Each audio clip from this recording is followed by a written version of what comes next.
तो नमस्कार, आप सभी का एक बार फिर से बहुत बहुत स्वागत है इस खूबसूरत से प्लेटफॉर्म पे जिसका नाम है बैंकर्स डाउन बाय करियरविल। मैं शुभम सिंह आप सभी का दोनों हाथों से स्वागत करता हूं।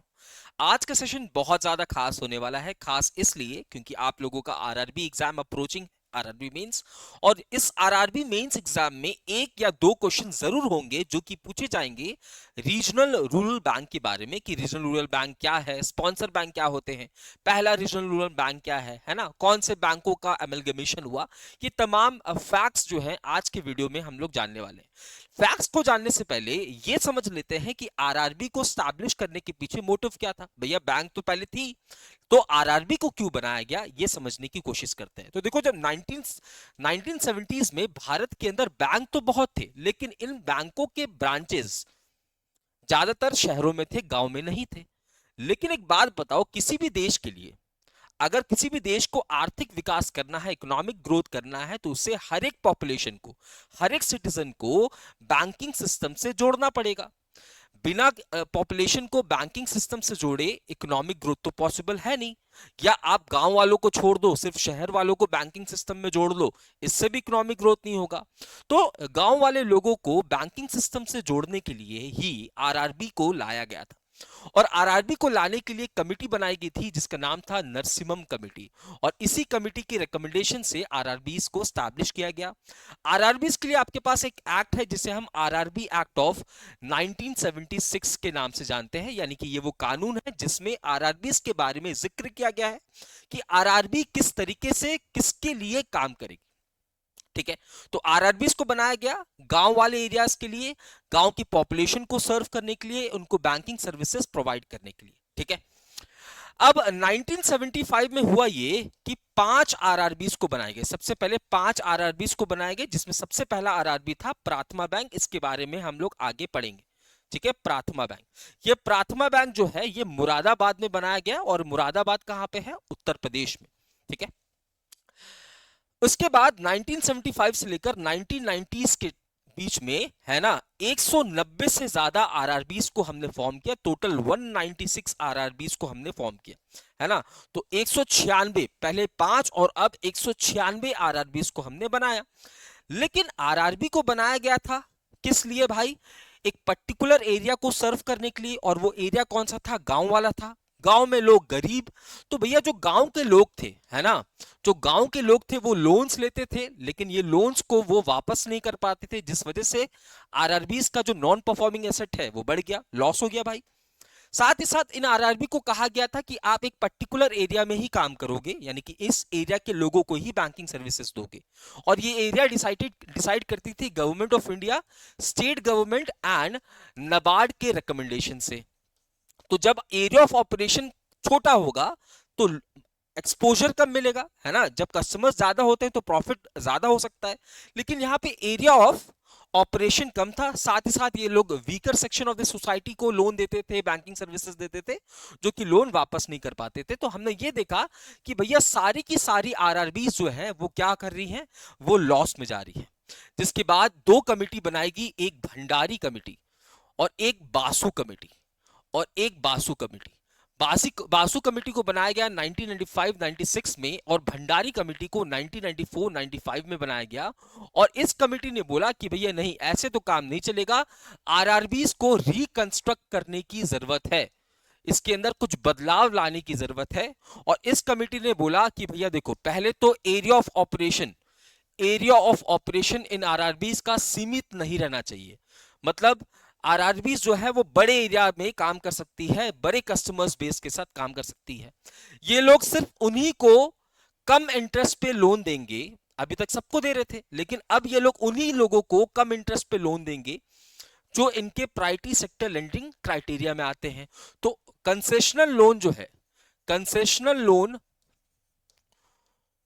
To only priority sector lending, है ना। साथ ही साथ इनके द्वारा कहा गया तो कि आप सबको लोन दे सकते हैं, एनीवन, एवरीवन लोन, किसी को भी लोन दे सकते हैं।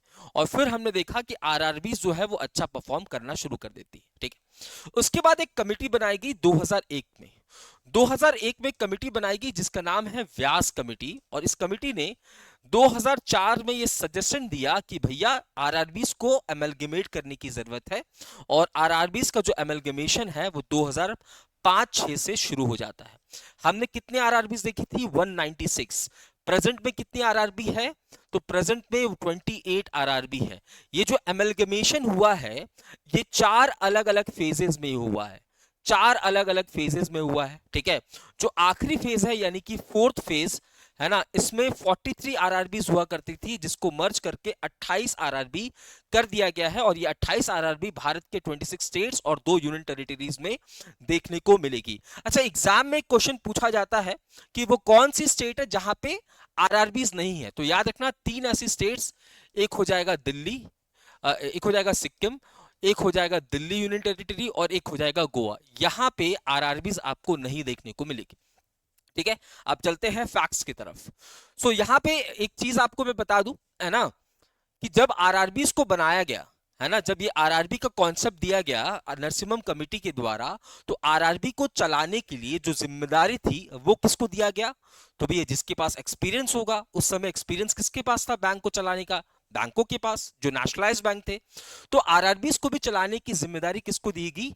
तो नेशनलाइज्ड बैंक को, और नेशनलाइज्ड बैंक को उनका स्पॉन्सर बैंक बना दिया गया। तो अगर मैं आरआरबीज की ओनरशिप की बात करूं तो यहां पे 50% शेयर गवर्नमेंट ऑफ इंडिया का होता है, 15% शेयर जिस स्टेट में है आरआरबी को स्टैब्लिश किया जा रहा है उसका होता है, एंड 35% स्टेट जो है वो स्पॉन्सर बैंक का होता है, ठीक है। अब फैक्ट्स की तरफ बढ़ते हैं।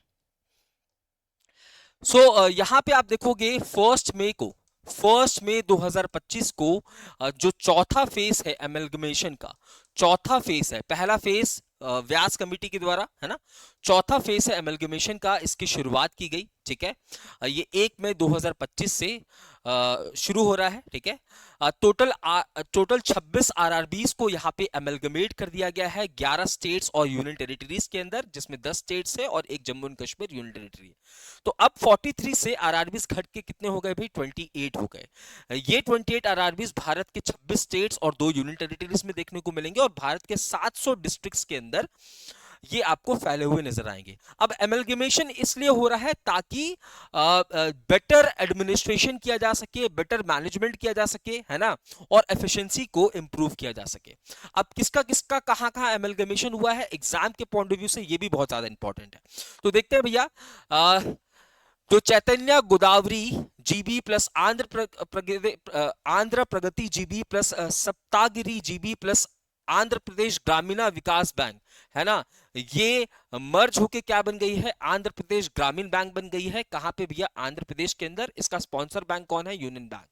बिहार के अंदर दक्षिण Bihar GB plus Uttar Pradesh Bihar GB ग्रामीण बैंक है, जीबी मतलब ग्रामीण बैंक, है ना, ये क्या बन गया है? बिहार ग्रामीण बैंक। स्पॉन्सर बैंक है पंजाब नेशनल बैंक। गुजरात के अंदर जो बड़ौदा गुजरात ग्रामीण बैंक है और सौराष्ट्र ग्रामीण बैंक है, ये मर्ज होकर गुजरात ग्रामीण बैंक बन गया।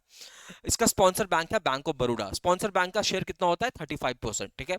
फिर कर्नाटक के अंदर कर्नाटका विकास ग्रामीण बैंक और कर्नाटका ग्रामीण बैंक मर्ज होकर भैया क्या बन गया?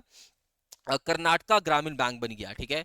मध्य प्रदेश के अंदर मध्य प्रदेश ग्रामीण बैंक प्लस मध्यांचल ग्रामीण बैंक क्या बन गया? मध्य प्रदेश ग्रामीण बैंक बन गया, जिसका स्पॉन्सर बैंक है बैंक ऑफ इंडिया।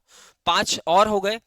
महाराष्ट्र के अंदर महाराष्ट्र ग्रामीण बैंक और विदर्भा कोंकण ग्रामीण बैंक क्या बन गया? महाराष्ट्र ग्रामीण बैंक, जिसका स्पॉन्सर बैंक है bank of Maharashtra.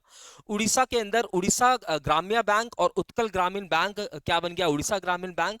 Indian overseas bank इसका क्या हो जाएगा? स्पॉन्सर बैंक हो जाएगा। फिर राजस्थान मरुधारा ग्रामीण बैंक, बड़ौदा राजस्थान क्षत्रिय ग्रामीण बैंक क्या बन गया? राजस्थान ग्रामीण बैंक, जिसका स्पॉन्सर बैंक है state bank of India. Uttar Pradesh में Baroda Uttar Pradesh bank plus Aryavart bank plus Prathama UP Gramin bank क्या बन गया? उत्तर प्रदेश ग्रामीण बैंक, जिसका sponsor bank bank of Baroda है। वेस्ट बंगाल का बंजिया ग्रामीण विकास प्लस पश्चिम बंगाल ग्रामीण बैंक, उत्तर बंगाल क्षत्रिय बैंक क्या बन गया? वेस्ट बंगाल ग्रामीण बैंक, पंजाब नेशनल बैंक। एक चीज कॉमन है यहाँ पे, सिर्फ ग्रामीण बैंक ग्रामीण बैंक आपको देखने को मिलेगा, यानी कि ये मर्ज होकर क्या बन गए? ये ग्रामीण बैंक बन गए, ठीक है।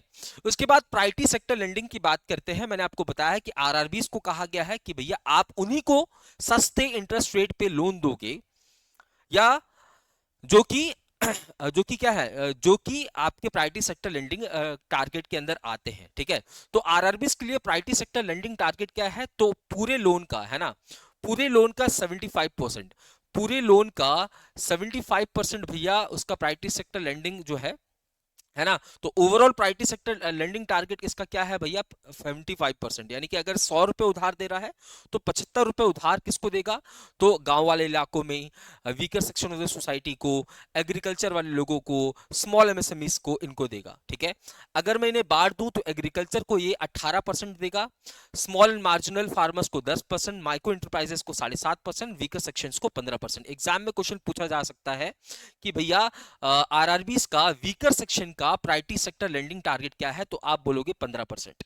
ओवरऑल टारगेट क्या है, 75%। ठीक है, उसके बाद बात करते हैं इंपॉर्टेंट कमिटीज से रिलेटेड। तो आरआरबी में इंपॉर्टेंट कमिटीज आपको देखने को मिलेगी। पहले नरसिम्हम देखा, व्यास देखा, भंडारी देखा, बासु देखा। उन कमिटीज के बारे में समझ लेते हैं कि कौन सी कमिटी ने क्या रिकमेंड किया।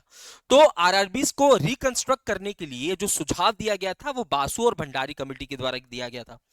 आरआरबी को स्टैब्लिश करने के लिए जो सुझाव दिया गया था वो नरसिम्हम कमेटी के द्वारा दिया गया था।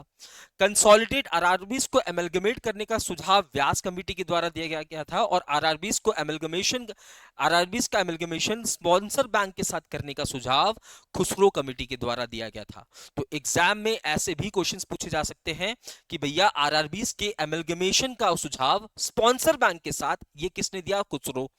एमलगेमेशन को सुझाव किसने दिया, व्यास कमेटी ने। तो इस तरीके से भी एग्जाम्स में क्वेश्चंस पूछे जा सकते हैं। तो आई होप आरआरबी से रिलेटेड वो तमाम फैक्ट्स क्लियर हो गए होंगे जो आपके एग्जाम के पॉइंट ऑफ व्यू से इंपॉर्टेंट है। अगर कोई डाउट है तो कमेंट सेक्शन में जरूर शेयर करें। जय हिंद, जय भारत।